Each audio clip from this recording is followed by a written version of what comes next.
तो खबरों की चर्चा विस्तार से करते हुए आपको बता दें, उत्तर प्रदेश के कई जिलों में बाढ़ के साथ ही डेंगू वायरल फीवर का प्रकोप भी बढ़ रहा है। सीएम योगी आदित्यनाथ ने इसको देखते हुए बड़ा फैसला लिया। मुख्यमंत्री ने सभी जिलों के लिए एक एक वरिष्ठ आईएएस अफसर को नोडल अधिकारी नियुक्त कर दिया। ये सभी नोडल अधिकारी अपने अपने जिलों में रवाना हो गए हैं और 4 दिन में जिले की स्थिति पर अपनी रिपोर्ट भी शासन को सौंपेंगे। जिलों में डीएम को नोडल अधिकारियों को रिपोर्ट करना होगा। सीएम योगी आदित्यनाथ ने प्रदेश के कई जिलों में बाढ़ के साथ ही वायरल फीवर और डेंगू के बढ़ते मामलों पर अंकुश लगाने के लिए सीनियर अफसरों को जिलों में नोडल अधिकारी के तौर पर तैनात करते हुए 4 दिन में उनसे रिपोर्ट भी तलब करी है।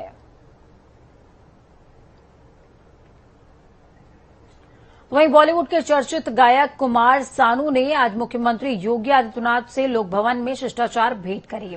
इस दौरान तो वहीं दूसरी ओर आगामी विधानसभा चुनावों को लेकर यूपी के डिप्टी सीएम केशव प्रसाद मौर्य ने दिल्ली में गृह मंत्री अमित शाह से मुलाकात करी है।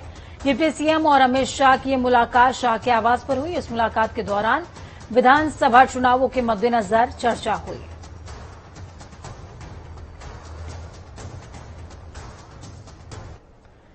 भगवान परशुराम जयंती पर परशुराम की मूर्ति और चौराहे के नामकरण कार्यक्रम में बदायूं पहुंचे यूपी के कानून मंत्री ब्रजेश पाठक ने विरोधी पार्टियों पर जमकर निशाना साधा है और कहा कि कांग्रेस में राहुल गांधी की शादी हो गई तो उनका बेटा अध्यक्ष बनेगा और सपा में अखिलेश यादव का बेटा अध्यक्ष बनेगा। उन्होंने कहा कि बीजेपी ही ऐसी पार्टी है जिसमें कार्यकर्ताओं को बड़ी जिम्मेदारी दी जाती है। इस दौरान मुनव्वर राणा पर पूछे गए सवाल पर उन्होंने कहा, मुनव्वर राणा जो कर रहे हैं करें। कांग्रेस पार्टी का अगला राष्ट्रीय अध्यक्ष कौन होगा तो सब बता देंगे कि राहुल गांधी की शादी के बाद जो बेटा होगा वही होगा। सही है ना दादा? सही बात है कि नहीं? बता दे, बताइए। और समाजवादी पार्टी का अगला राष्ट्रीय अध्यक्ष कौन होगा? जो अखिलेश का बेटा होगा वही होगा ना? अच्छा बताओ, धर्मेंद्र का जुगाड़ अलग पाएगा? बताओ जरा। या रामगोपाल जी का जुगाड़ अलग पाएगा? किसी का जुगाड़ नहीं। कौन होगा? बताओ ना जब हो।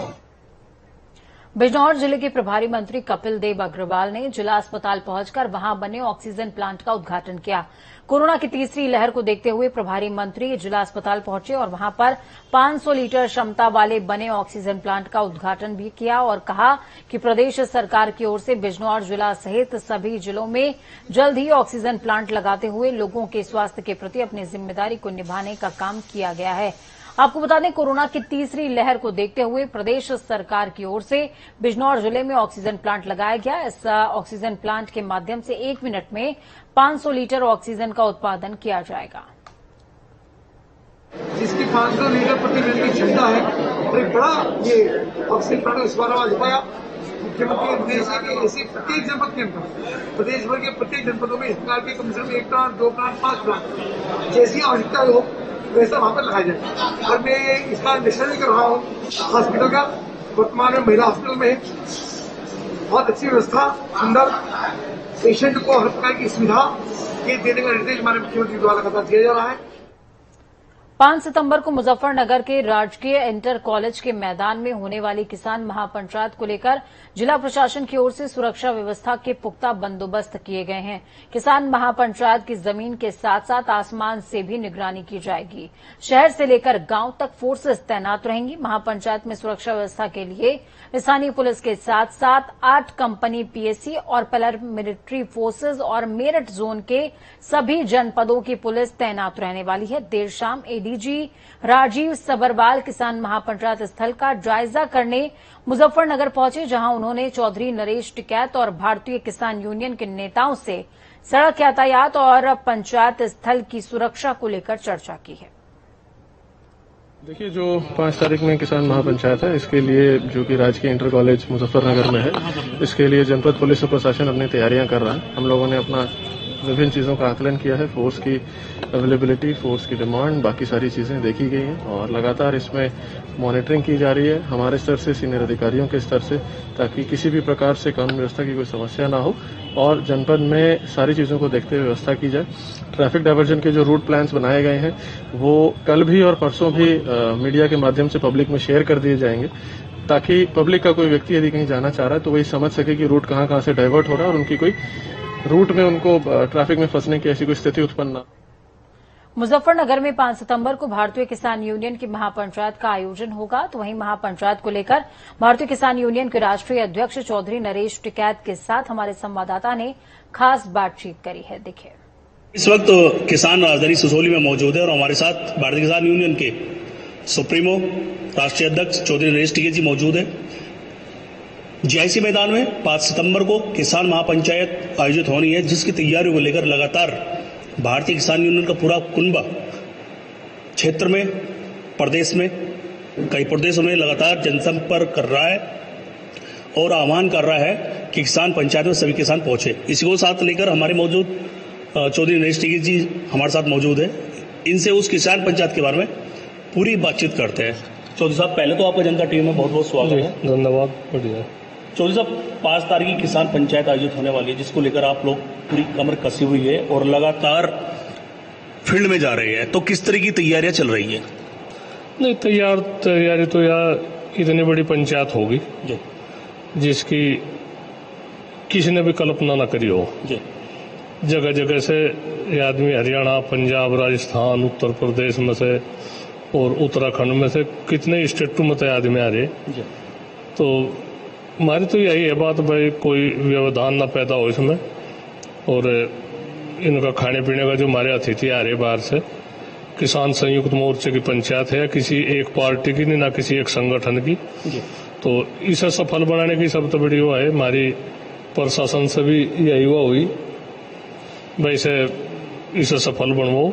जो प्रशासनिक हुआ है सुविधा प्रशासन को देनी, तो वह सुविधा होना दो। जो कह रही है, हर बार जब भी आपसे बात होती है या और भी हम जगह आपके बयान सुनते हैं कि प्रधानमंत्री जी का सिर नीचा नहीं करना चाहते, लेकिन ये आवाज ऊपर हाईकमान तक क्यों नहीं पहुंच रही? नहीं, यह तो हम यही तो कह रहे हैं, कभी भी जहां से कुछ भी बात हो, हम इस बात को सबसे पहले रखे। कोई नूना कहता है कि भाई किसान फैसला नहीं चाहते, किसान जिद्दी रवैया है, तो हम तो नहीं बताओ हम किसकी साथ बात करें। जी भाई कौन जिम्मेदार है उन्हें ले लो। चौधरी सतपाल सिंह है, सतपाल मलिक, जो सतपाल सिंह जी ने भी हरियाणा में जो घटना हुई है उसको लेकर भी एक बयान दिया था कि किसानों पर छेड़े ना सरकार, वरना ये मामला ज्यादा बढ़ जाएगा, तूल बढ़ जाएगा। तो राज्यपाल सतपाल जी की भी बात क्यों नहीं माननी सरकार? नहीं, ये तो उनकी बात है, वे अपनों की नहीं बात मान सकते। हमारे तो बाद में पहले तो भारतीय जनता पार्टी के में जो गवर्नर है मेघालय स्टेट के, तो उनकी तो सुनने चाहो उन्हें, आखिर को किसकी सुनने? राजनाथ जी है, हमारे भी अच्छे संबंध है पारिवारिक। मुजफ्फरनगर और आसपास देश प्रदेश की जो किसान, उन लोगों के लिए क्या मैसेज है आपका, क्या अपील है पंचायत को लेकर? नहीं, ये तो फिलहाल एक ही 5 तारीख की हुआ है बातचीत। 5 तारीख की किसान की मान और सम्मान, स्वाभिमान की बात है। इसके बाद में शायद इतनी बड़ी पंचायत नहीं हो पाएगी। बाबा टिकैत के जमाने में भी हुई है? नहीं हुई, उनके जमाने में भी नहीं। पंचायत काफी बड़ी बड़ी हुई, पर उससे तो कई गुनी ज्यादा हो जाएगी। हाँ, कई गुनी पंचायत ज्यादा हो जाएगी उनसे तो बहुत बड़ी, बहुत पूरा देश इस पंचायत से जुड़ रहा और सबकी निगाह मुजफ्फरनगर पे है। मुजफ्फरनगर में क्या निर्णय लिया जा, जो नहीं भी आ पाएंगे उनकी भी निगाह, उनका भी दिल यही है कि भाई मुजफ्फरनगर में हम भी उस पंचायत को देखें। पूरा शेड्यूल टिकैत साहब ने बताया है कि कैसे हरियाणा बॉर्डर से बाहर के मेहमानों का स्वागत, अभिनंदन किसान यूनियन करेगी और ये ऐतिहासिक किसान पंचायत होगी 5 सितंबर को जीआईसी के मैदान में। इससे पहले भी जब बाबा महेंद्र सिंह टिकैत धरने प्रदर्शन करते थे, दिल्ली में हो या मेरठ में हो, पंचायतें हुई है बड़ी बड़ी, तो ये उसकी भीड़ का भी रिकॉर्ड तोड़ होगा। धन्यवाद नरेश जी, आपका जनता टीवी से जुड़ने के लिए। बहुत बढ़िया बढ़िया, ठीक है। मैं पवन अग्रवाल, जनता टीवी, ब्यूरो, मुजफ्फरनगर। तो वहीं आपको बता दें कि आगरा के नगला दूल्हा खां गांव के पास बड़ा सड़क हादसा पेश आया, जिसमें 2 दर्जन से ज्यादा लोग घायल हो गए। तो वहीं इस हादसे में 6 की हालत गंभीर बताई जा रही है। आपको बता दें कि सभी घायलों को इलाज के लिए अस्पताल में भर्ती करा दिया गया, जहां उनका इलाज चल रहा है। घटना के बाद मौके पर पहुंची पुलिस ने रेस्क्यू करते हुए सबको बाहर निकाला। दरअसल डंपर को बचाने के चक्कर में बस खाई में गिरी थी। अरे एम्बुलेंस पुलिस सब आ रही है, मैंने कब तो थाने फोन कर दिया। कितना टाइम है? भारतीय किसान यूनियन के अध्यक्ष नरेश टिकैत आज बागपत पहुंचे, जहां उन्होंने मुजफ्फरनगर में होने वाली पंचायत को सफल बनाने के लिए लोकदल कार्यकर्ताओं और बीकेयू के पदाधिकारियों से मुलाकात करी। नरेश टिकैत ने लोगों से भारी संख्या में महापंचायत में पहुंचने की अपील करी है। साथ ही नरेश टिकैत ने दावा किया है कि महापंचायत में लाखों की संख्या में लोग पहुंच रहे हैं, जिसके बाद किसानों की समस्याओं और आंदोलन को लेकर पंचायत में अहम फैसले लिए जाएंगे। साथ ही उन्होंने कहा कि पंचायत को तमाम राजनीतिक दलों का समर्थन भी मिल रहा है, लेकिन राजनीतिक लोग किसान की पंचायत में शामिल नहीं होंगे। वैसे नहीं, समर्थन तो सब दे रहे, समर्थन तो भाजपा वाले भी दे रहे, समर्थन में तो कोई सी बात नहीं। समर्थन तो सपा वाले, लोकदल वाले, बसपा वाले सब है, उनकी किसान बनकर समर्थन दे रहे, वैसे नहीं समर्थन दे रहे ना किसी पार्टी की हुआ है। ये तो सब किसान भड़काओ उस दिन 5 तारीख को सब किसान भड़काओ। पहले तो 5 तारीख का ही हुआ है, 5 तारीख को इसे सफल बनाएगा, उसके बाद में जो कुछ भी हुआ रहेगी, क्या रणनीति तैयार करें, क्या संयुक्त मोर्चे का क्या घोषणा होगी, कुछ न कुछ महत्वपूर्ण घोषणा हो सके और हमें सब उस घोषणा पर चलना पड़ेगा। रायबरेली के ऊंचाहार कोतवाली क्षेत्र के दौलतपुर बाजार में बीडीसी के अपहरण का मामला सामने आने के बाद पुलिस महकमे में अफरा तफरी का माहौल देखने को मिला। आपको बता दें कि चाय की दुकान पर मारपीट के बाद बीडीसी प्रदीप कुमार का 3 बाइक सवारों ने अपहरण कर लिया, जिसके बाद अपहरण की सूचना मिलने के बाद पुलिस मौके पर पहुंची और तफ्तीश शुरू कर दी। उत्तर प्रदेश के पूर्वी हिस्से में बाढ़ के कारण लाखों लोग प्रभावित हुए हैं। इसी हिस्से में गोरखपुर में बाढ़ ने कहर बरपाया हुआ है। श्रावस्ती, बलरामपुर और गोरखपुर में राप्ती और रोहन नदियां खतरे के निशान से ऊपर बह रही हैं, जिस वजह से निचले इलाकों में पानी भर गया है। बाढ़ के मुताबिक जो बाढ़ का बुलेटिन जारी हुआ है उसके मुताबिक राप्ती नदी 77.27 मीटर बह रही है, जबकि खतरे का स्तर 74.98 मीटर है। रोहिन नदी इसी तरीके से 84.44 मीटर ऊपर बह रही है, जबकि इसका खतरे का निशान 82.44 मीटर का है। राहत की बात यह है कि रोहिन नदी का जलस्तर कुछ फिलहाल के लिए कम हुआ है। जिले के इलाहीबाग, बशारतपुर, बडगो और ऐसे ही तमाम जो और क्षेत्र हैं वहां पर अन्य क्षेत्रों में बाढ़ के पानी का जो है प्रभाव देखने को मिल रहा है। कई गांव डूब गए हैं, हर क्षेत्र में पानी लबालब भरा हुआ है। गोरखपुर में बाढ़ के कारण हालात लगातार बिगड़ते जा रहे हैं। शहर से लेकर देहात तक का इलाका पानी में लबालब डूब चुका है। सबसे ज्यादा राप्ती नदी में कोहराम मचा हुआ, जिसकी वजह से गोरखपुर कौड़ीराम ब्लॉक के भंवरलिया और बसवानपुर रिंग बांध टूट गया है। ये मुख्य बांध नहीं है, लेकिन इस बांध के टूट जाने से मुख्य बांध पर प्रेशर ज्यादा क्रिएट हो जाएगा।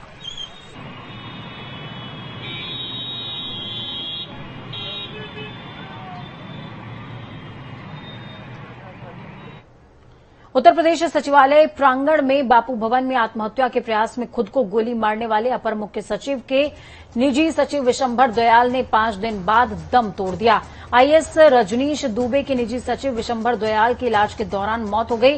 विशंभर दयाल का लोहिया अस्पताल में इलाज चल रहा था। लोहिया संस्थान के सीएमएस डॉक्टर राजन भटनागर ने बताया कि विशंभर दयाल वेंटिलेटर पर भर्ती थे। उनकी हालत बेहद नाजुक बनी हुई थी, जिसकी वजह से उनकी मौत हो गई। आपको बता दें कि जिस दिन विशंभर को गोली लगी थी उसी दिन ऑपरेशन करते हुए उसके सिर से गोली तो निकाल दी गई थी, लेकिन हालत नाजुक बनी हुई थी।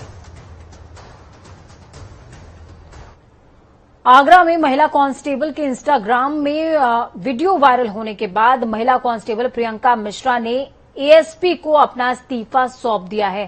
कांस्टेबल इंस्टाग्राम अकाउंट पर ट्रोलर्स के कमेंट से परेशान हो गई थी, इसके चलते उन्होंने नौकरी से इस्तीफा दे दिया। इस्तीफे की वजह से उन्होंने लोगों के कमेंट से परेशान होना बताया है। हालांकि एसएसपी मुनिराज ने इस्तीफा अभी स्वीकार नहीं किया। आपको बता दें कि इंस्टाग्राम पर कांस्टेबल प्रियंका ने एक वीडियो अपलोड किया था, जिसमें वो रिवॉल्वर के साथ बैकग्राउंड म्यूजिक पर डांस कर रही हैं।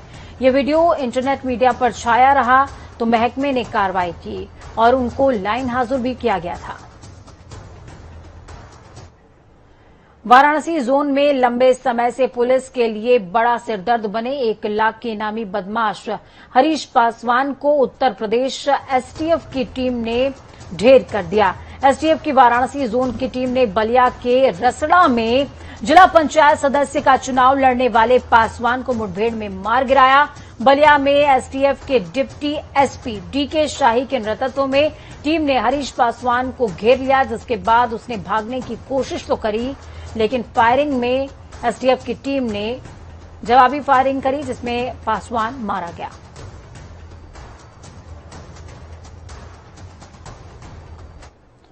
सितंबर से आगरा मंडल में उत्तर मध्य रेलवे की पहली किसान ट्रेन चलाई जाएगी। उत्तर मध्य रेलवे की किसान ट्रेन में किसानों को रियायती दरों में छूट मिलेगी। आपको बता दें कि किसान साप्ताहिक ट्रेन आगरा के यमुना ब्रिज से शुरू होकर असम के चार्म सिटी पहुंचेगी, जिसमें कृषि से संबंधित उत्पाद भेजे जा सकते हैं। किसान ट्रेन चलाने का प्रस्ताव था, तो वो 6 सितंबर से आरंभ हो गई है और हर सप्ताह में वो ट्रेन है। तो कहाँ से चलेगी ये ट्रेन चल रही है अभी जो जमुना ब्रिज स्टेशन है आगरा डिवीजन का, वहां से जमुना ब्रिज से ये आरंभ होगी और जा रही है चांदसेरी, जो कि असम में पड़ता है, वहां तक जा रही है। उत्तर प्रदेश के कई जिलों में इस वक्त रहस्यमय बुखार, वायरल बुखार सरकार, परिवार और प्रशासन इन तीनों के लिए ही चिंता का सबब बना हुआ है। लखनऊ के कई अस्पतालों में 400 से ज्यादा मरीज भर्ती हैं, जिनमें 40 बच्चे शामिल हैं।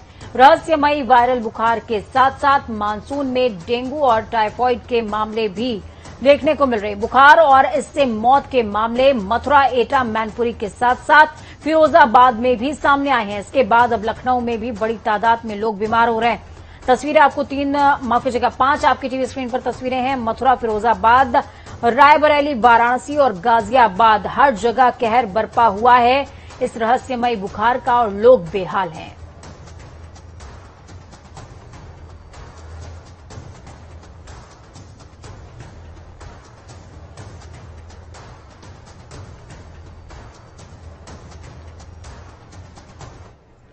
उत्तराखंड सरकार ने चारधाम देवस्थानम बोर्ड को लेकर गठित समिति के अध्यक्ष मनोहर कांत ध्यानी को कैबिनेट मंत्री का दर्जा देने की घोषणा करी, जिसके बाद लंबे समय से बोर्ड का विरोध कर रहे पंडा पुरोहितों के साथ साथ हक हकूकधारी भी नाराज हो गए हैं।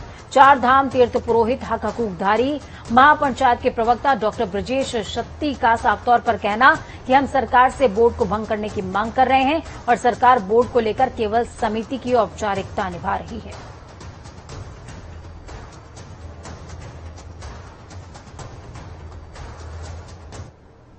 राज्य सरकार देवस्थानम एक्ट पर पुनर्विचार के लिए गंभीर नहीं है और केवल औपचारिकता के लिए ही इस हाई पावर कमेटी का गठन किया है। यदि वाकई में राज्य सरकार गंभीर होती तो इस हाई पावर कमेटी के गठन को लेकर इतना लंबा समय नहीं लिया जाता। और अब वैसे भी राज्य विधानसभा चुनाव में ज्यादा समय नहीं है, तो ऐसे में केवल हाई पावर कमेटी का गठन एक औपचारिकता से ज्यादा कुछ नहीं है। और अब हम लोग सभी धामों के जो तीर्थ पुरोहित हैं और जो अलग अलग पंचायतें हैं, हम लोग सब आपस में वार्ता करेंगे और फिर उसके बाद हम यह डिसाइड करेंगे कि क्या हमें हाई पावर कमेटी के सामने अपने पक्ष को रखने के लिए जाना चाहिए या नहीं जाना चाहिए।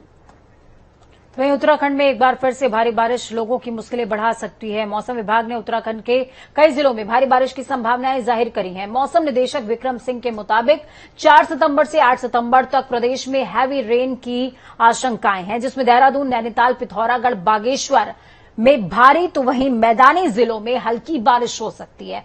ऐसे में मौसम विभाग ने लोगों से सावधान रहने की अपील करी है। देखेंगे जो बारिश की एक्टिविटी है उसमें बढ़ोतरी होगी, तो 4, 5, 6 और 7 तारीख तक की अगर बात कर लूं, करीब 8 तारीख तक भी जो है, तो ये आगे जो 3 से 4 दिन आने वाले हैं, 4 तारीख से लेकर 7 तारीख तक खासकर अगर बात करें तो जो बारिश की एक्टिविटी है वो बढ़ेगी। डिस्ट्रीब्यूशन की अगर बात करें तो मैं ये कहूंगा कि अनेक जगहों में 4 तारीख में और फिर 5, 6 और 7 तारीख की अगर बात कर लें तो उसमें जो है ज्यादातर जगहों में हल्की से मध्यम बारिश जो है वो देखने को मिलेगी। साथ में अगर भारी बारिश की बात करें तो वो भी जो है कल 4 तारीख को जैसे है, तो आप ये कह सकते हैं जो देहरादून डिस्ट्रिक्ट है या नैनीताल डिस्ट्रिक्ट है उनमें संभावना इक्का दुक्का जगहों में वो मिलेगी, लेकिन बाकी जो है अन्य डिस्ट्रिक्ट में मैं समझता हूं कि हल्की से मध्यम तक की जो है वो बारिश जो है देखने को मिलेगी। वक्त यहाँ पर छोटे से ब्रेक का। ब्रेक के उस पार खबरों का सफर लगातार जारी रहेगा। जनता टीवी की ये कामना है कि आपका आने वाला कल आज से बेहतर हो। नमस्कार।